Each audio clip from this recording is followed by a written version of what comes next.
Congo Live Télévision, merci pour vos arrêts et belé pour la chaîne YouTube de Congo Live. Le Rabino Live Yamboka Congo, la question d'actualité côté Mboka Congo. Le Lopenza Tokiti na base ya IDPS na 12e rue. 10e rue et si Kapenza kozwa l'impression il y a ba combattant IDPS na motuna ko tuna ma na likambo tali retraite politique ya ba IFCC o bango penza ba kenaki na retraite depuis mokolo ya lundi kino lelo mokolo ya jeudi ba clôturer kiango na présence ya autorité morale na bango mwana mboka Kabila Kabange ya solo penza retraite politique depuis to mona na makambo ya politique ya mboka la biso c'est pour la première fois to mona eloko ba bengi retraite politique to ebité ba makambo nini bango ba ke ko kanga kuna makambo nini o kuna bango ba ke ko loba kuna après lobby et ça penza ba retomber na mboka Congo yango to ko tambwisa micro na biso na ba combattant IDPS ba meka penza ko solana bango na makambo etali retraite politique ya FCC. Mbote papa. Bonjour madame la journaliste. Oui papa, tokutio a penza motuna biso ezali lelo yo ba FCC o bozana bango en coalition bino ba cash bakenaki penza na retraite politique babandaki mokola lundi kino lo mokola jeudi ba clôturango na présence ya mona mboka Kabila Kabangi kasi retraite politique na bango eko bank sa bino te ba cash. Madame la journaliste na banzi Obenga bien que retraite. C'est que pour la biso IDPS, c'est un non événement pour la biso. Tant qu'on en retraite, c'est que ça qu'on condamne la banque le soir. Kabila n'a pas collaborateur nae, bali ko ça la poète bacha bangoka. Mais peuple congolais a sans bango. Hein? Ba sans bango de akala. C'est que si ba sans bango, Kabila souci n'est nini. Peuple congolais tchaïka mais biso peuple congolais et si to sanzae na ba collaborateur na e Shadari est-ce ko tambola makolo pena ndenge pena jamais kabuna tambola makolo ça militaire akokata c'est que balé la confiance du peuple congolais madame la journaliste muto ali na confiance ya peuple congolais azaralais azarachité so sali bablo na bango na basala ba déclaration pour bazarachité parce que babi que na sima na biso to zali na biso la confiance du peuple congolais te yango pona ngai requête wana ezali non événement pour le peuple congolais pour na biso IDPS ezali pe non événement parce que IDPS c'est l'incarnation du peuple congolais IDPS ezali incarnation il y a intérêt souverain auto liko ben souverain primaire auto liko ben peuple congolais mais ngabo kuna soit disant retraité il y a 18 ans il y a banda basala no pouvoir ezali égoïsme ezali intérêt à ma famille na bango ezali intérêt à ma camarade na bon mais nous représentons l'intérêt communautaire auto liko ben peuple congolais en tout cas madame pona ngai pona base ezali non événement c'est que bato si ba kundami ba on ngale ba tcha bango mais peuple congolais a sans bango kala.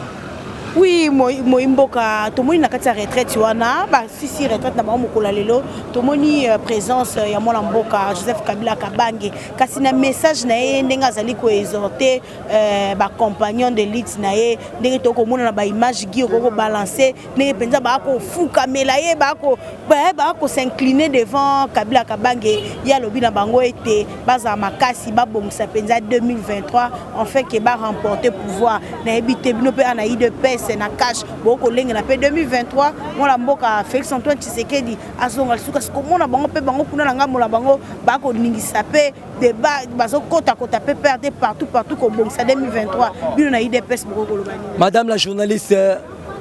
impérium voulu par Condé Tshisekedi en 2011 tozwangote bakabela biso pété mais comment plus fort trésor le en 2019 les dieux tout puissants oya kila likolo na c'est Animi était président de Bango, soit disant société civile Nanga, a publié Félix Antoine Tshisekedi gagnant un certain le 10 janvier. Oui, pouvoir, madame la journaliste, FCC, soit disant autorité morale, soit autorité nani. Imperium Oyo, contre Tshisekedi, qui est ensemble à pour l'imperium Oyo. Nous avons appelé Bisso. Ce qui va nous séparer de cet imperium. Nous avons le pouvoir. Pourtant, nous avons imperium. Nous se souvenir na konde Tshisekedi na balabala o ndeto si la place o ngaleki na sama belé en 2011 leki wala na sama belé c'est qu'un période oyo soki bino ata FCC bo ali ko rêver bo ko récupérer en 2023 je vous rassure li songo en tout cas bo ça na pouvoir oyo parce que Sima Félix Antoine Tshisekedi ali na confiance du peuple congolais na Sima Félix Antoine Tshisekedi azali na confiance à 80 millions d'habitants oh bazali ko kozela bambuma malamu neti ba gratuité enseignement madame na ko sala publicage na ngate so nza ma permettre l'année prochaine j'aurai 33 ans d'âge banana botama na mona classe au félété mais la boyei il y a Félix Antoine Tshisekedi comme président de la République il y a RDC na moni gratuité enseignement il y a moni dongolo musu il y a ancien Tshisekediste Joseph Kapika obe muto pena so Tshisekedi en vie a mutu mo bona ebite soki anga za l'envie parce que ba propos na ye ba retourner pour la gratuité enseignement aso ba répondre à la question wana na 2020 mais il faut être essentiel, il faut être bourrique Kapika il faut yo pena ancien Tshisekediste ba retourner pour la gratuité enseignement o azali na pouvoir ezali faci moi na mutu tangisa au politique oso ba répondre na 2020 yango biso imperium oyo Torobat Telango jusqu'à l'avènement du Seigneur Jésus-Christ. Il y a un monde qui a le pouvoir. C'est que bien au rêver. En 2020, on a pouvoir. Merci Mingi Molamboka. Toko tambusa toujours micro na biso kozwa pena impression ya ba combattant ya IDPS na tina retraite politique ya FCC. Mbote papa. Mbote madame. Oui papa motuna no biso penza question du jour ezali bongo retraite ya ba FCC o bazali penza ba partenaire o bozali na bango en coalition. Tolali tolamuki c'est pour la première fois tout monde a moi parti politique et que ne bon na retraite politique ba banaka mokola lundi qui sont tout mais bah si c'est un lelo na présence ya autorité morale na bango Joseph Kabila Kabange na bino IDPS comme na FCC ko kende retraite na bino cash et le même noni. Merci pour na mutuno pesi otuninga madame na ko répondre na mutuna na IDPS viva IDPS viva IDPS viva viva viva Tshisekedi héros national Félix. Ok. Félix, Aza président élu, béton. Problème est allé à Ezaboui. Bomoni FCC, na autorité morale na bango, na bango moko, na retraite bakeye. Peuple congolais, étant que un vrai peuple congolais, mouto à vivre pendant 18 ans. Est-ce que FCC accueilli retraite pour na bien-être ya congolais to, pour na bien-être ya bango moko? Vous comprenez madame FCC vraiment aujourd'hui Kabila na batunaye na retraite wana eloko nini bako lobela na kati wana pour avantage ya peuple congolais eloko nga na koyebisa o madame notre président Félix Tshisekedi il est dans les bons vous comprenez azo sala makambu dans les bons pour que le peuple congolais a se retrouver vous comprenez madame pour que le peuple congolais azwa oyo alukaka mikolo nyonso akokaka kozwa te FCC ndenge bazali wana bayebi ke non slogan ya peuple d'abord mokolo Janine Mabunda prononça na munoko na ye ke le peuple d'abord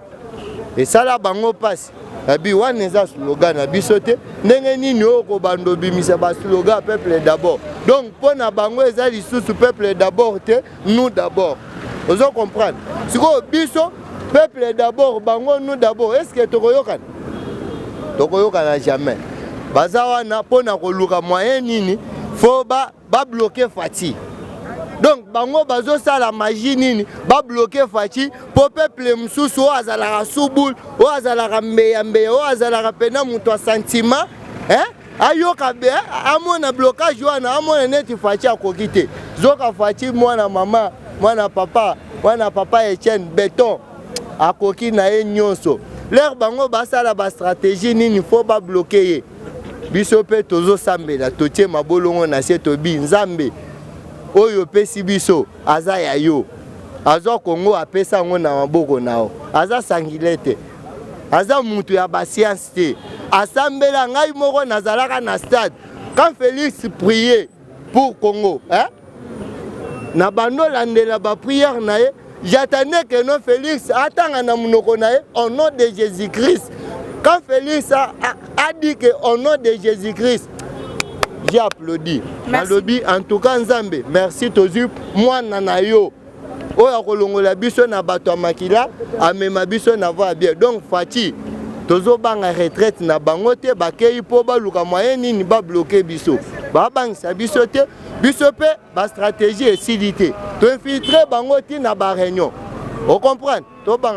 Merci Mingi. Oui, Balandia Congo Live Télévision, Toko ba toujours na ba question na biso. Te awa kaka ba question na biso na ba combattant il y a IDPS à propos il y a retraite politique il y a FCC et ko kamusa ba imboka et ko kamusa ba congolais c'est pour la première fois tout monde bango parti moko songolo ba ke retraite politique et ça pour na ko bloquer makambo chef de l'état to peut ko bloquer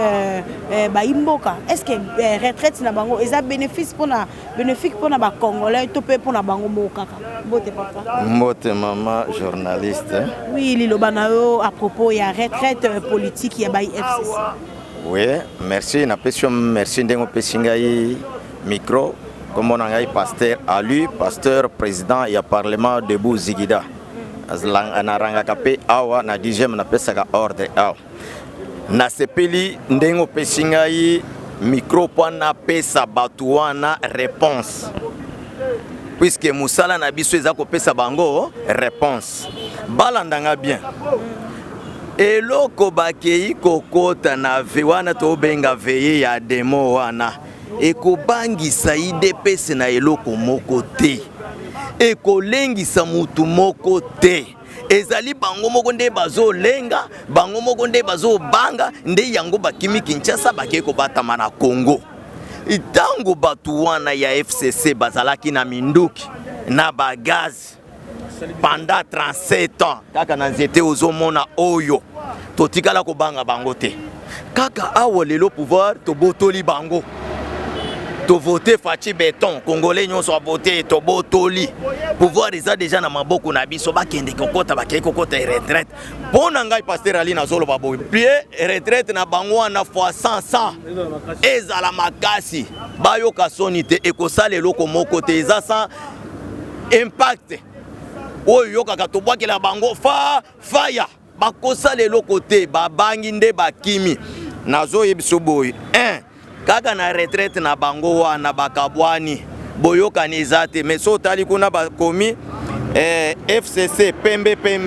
mais bango moko kuna bakomi koloba o na kati ya tozomona bafiti bazali na kati bauti wapi entre baza bango moko et puis Kabila wana lelo akiko rejoindre bango na kisantu kuna tango batuna ki Kabila makambo ya shadaria wanga na kionga na lobaki te na yebite mais lelo Kabila akiko rejoindre bango kuna elingo lobaki Kabila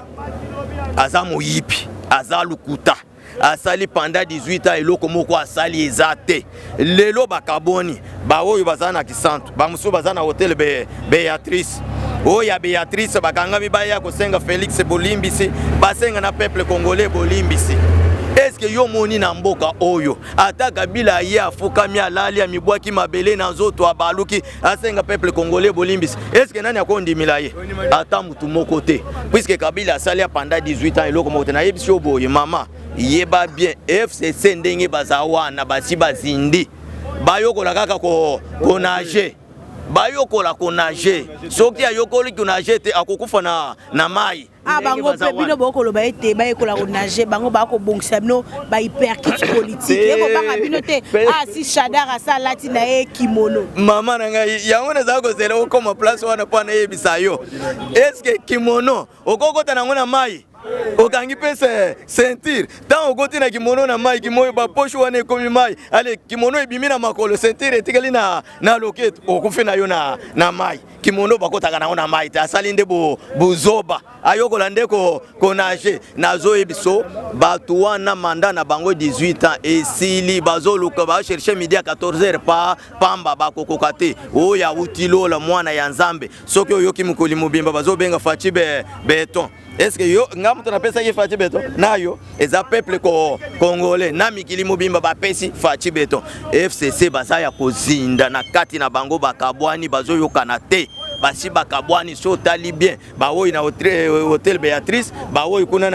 na Kisantu balati kimono ata na piscine banajaka na yango te ndeli yuko lakisake kimono wana ko lakisake mutu asi akufina na mai puisque kimono etonda katala evimbie ye munene boy siko ko na ndenge nini nde yango to yebisa Shadari na batu na ye baluka kaka na malembe avant banager bakite mboka na biso maloba na biso ezake balungwa na RDC bakende kote bautaki bango moko bayebi kote bautaki bango moko bayebi lidusu bayelaki bakotaki bayebaki nzete oyo bakitilaki bamatakaka na nzete wana basali nini bazonga Shadari yoyeba lidusu yo kotelaki zonga kaka na lidusu wana na kimono olati wana okosuka kaka na kimono wana boko banga te bino ba IDPS to moni lelo présence ya autorité morale na bango Joseph Kabila Kabange kuna Kisantu ye penza na message ne akoloba na bandimi na ekuna ayebisi bango bo banga te bo sa makasi 2023 bo remporter penza pouvoir surtout to mona PPRD ba ko planter butu moko mona bango balobi lelo biko bang c'est IDPS 2023 et surtout que ba IDPS pe balingi président Félix a continué 2023 parce que mona FCC na autorité morale bango balobi était 2023 za ya bango mama na zolo baboy autorité morale oyo zolo ba wana pwana biso ba IDPS ne umoni totondia tozo benga ngungi autorité morale na bangwana na ministre azanani ngungi azate bangondi bazo benga ye biso toko benga yete biso to benga c'est pour cher pour na minute tango za ko tambula na tapis rouge akoki biso te mais lelo biso fachi beton na kati ya tapis rouge to ya ko banga ye azanani autorité morale avuti wa azonga lidusu ya kote laki azonga kote avuti awa mutu nazo loba nazo répéter mutu akobangisa IDPS azate bangonde bazo banga IDPS na minute oyo biso to banga IDPS to ko banga bango te po yeba ke tuzo banga bango te tala kaka ndenge tozalaka de 5h à 0h to bandi 4h à 0h yo moko baluka balusa kamera na yo tala ndenge totondi awa balusa kamera po ozala tala kuna ndenge batondi oyo kaka fachi beton soki pe o balusi na ngambo kuna na maloba oyo ngana zoloba tala kuna biso tokanga makila na mai banda kala oya na minduki okokuta biso oya na bagazi okokuta biso lelo ozo na machete ndeto obango machete ile pesa banga machete toko banga machete ta tala ndenge biso ba papa mikolo ndeto oloba na faire nyonso ya autorité morale ya wapi azonga lidusu ya utaki. Merci beaucoup papa. Oui, Balandia Congo Live Télévision to continue toujours na interview na biso na base ya IDPS na 10e mari na question d'actualité na biso ya retraite politique ya ba FCC au bazali na coalition na cash soki ezali ko bank sa ba cash te soki ezali ko bank sa ba IDPS tembote papa. Mbote maman journaliste. Oui papa lelo FCC na retraite politique. Bino IDPS boko banga retraite politique wana te. Bon maman retraite wana to yebite ezali basala kayango to yushafa pona ko détruire mboka na biso Congo. Omoni batu wana baza batu ya mayele mabe. Bango soki basangani chaque fois ezalaka toujours pona ko lukande bakoyi ko détruire mboka Congo nde bakundeni bakoyi ko déstabiliser mboka Congo. Jamais batikala ko sangana mokolo moko pona intérêt ya peuple congolais. Alors lokola ko sangana bango eza pona malheur ya peuple congolais. Donc toza ta na somo moko te po peuple ko tikala ko soutenir loko bamba osala kuna ta mokolo moko te.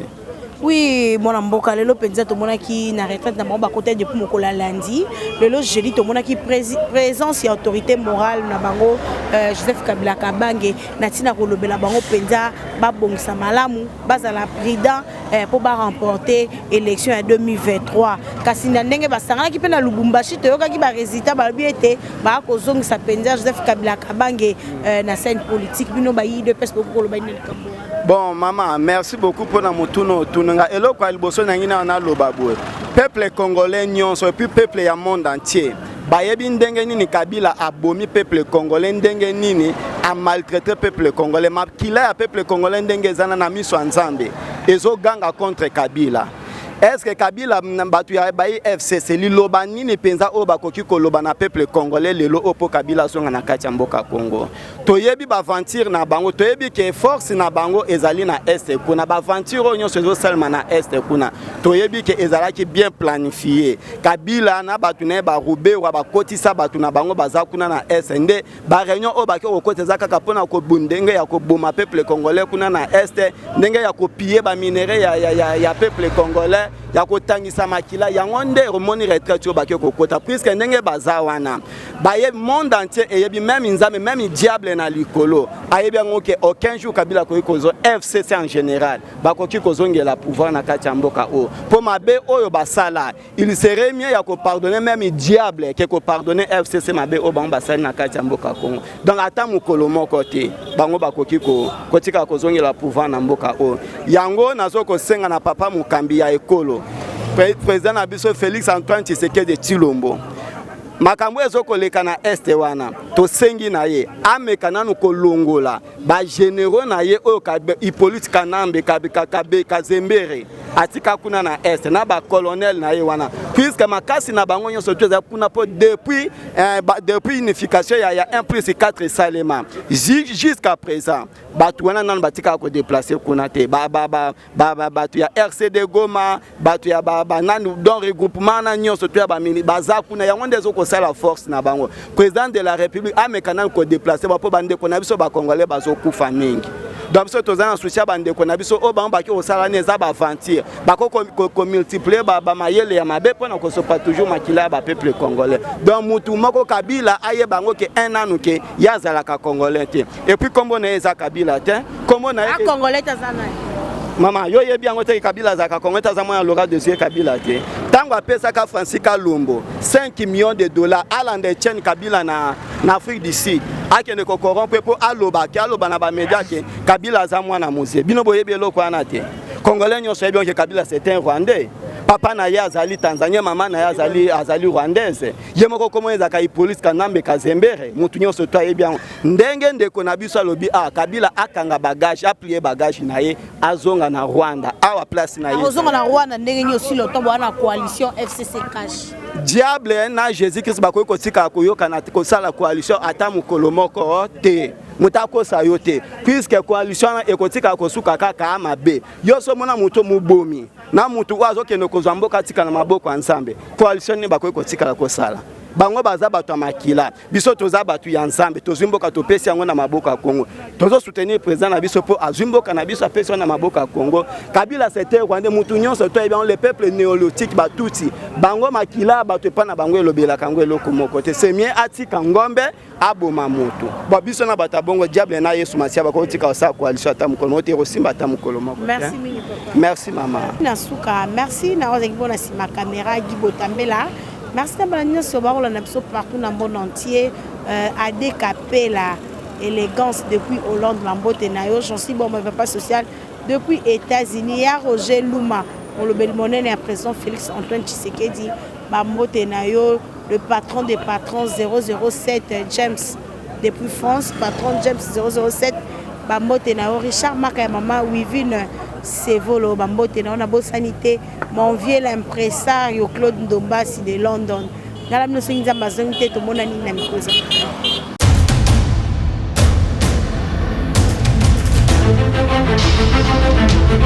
Audio Jungle.